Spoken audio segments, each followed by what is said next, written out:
अगर आप भी चाहते हैं नए वीडियो एवं नए ऑडियो देखने एवं सुनने के लिए तो हमारे गोल्ड स्टूडियो चैनल को सब्सक्राइब जरूर करें एवं बेल आइकन दबाना ना भूलें।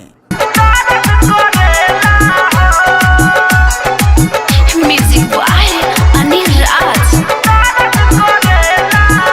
सखी हारे ना दम मारे रोज रोज बलम, सखी हारे ना दम मारे रोज रोज बलम, शुरू करेला खेला हो बड़ा दर्द करेला हो, शुरू करेला खेला हो बड़ा दर्द करेला हो।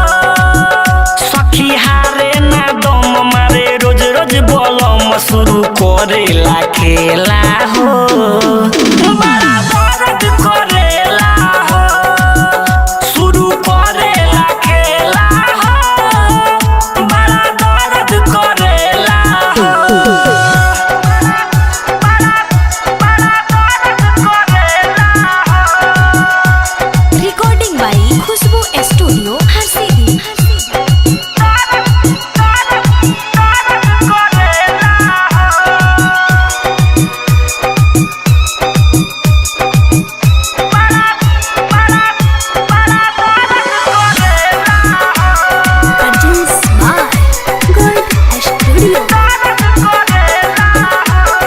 धरेला जबया कावारी, मुहावा से निकले गारी, खटनी खाटा देला जबरन, करेला उरांगदारी।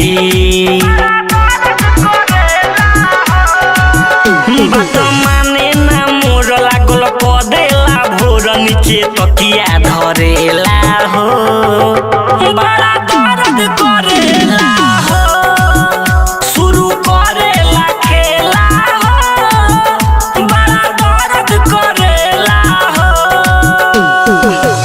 बड़ा दर्द करेला हो। Music boy Anil Raj.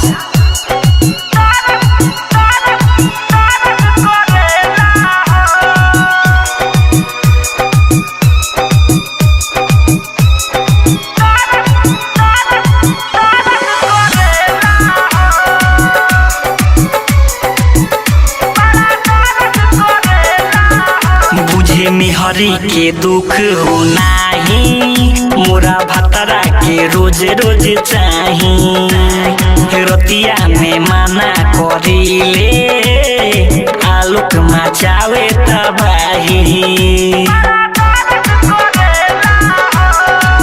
नहीं होला उ दूर सूरज लेला भरपूर, बाबा अजय लड़ेला हो बड़ा दर्द करेला हो, शुरू करेला खेला हो बड़ा दर्द करेला हो।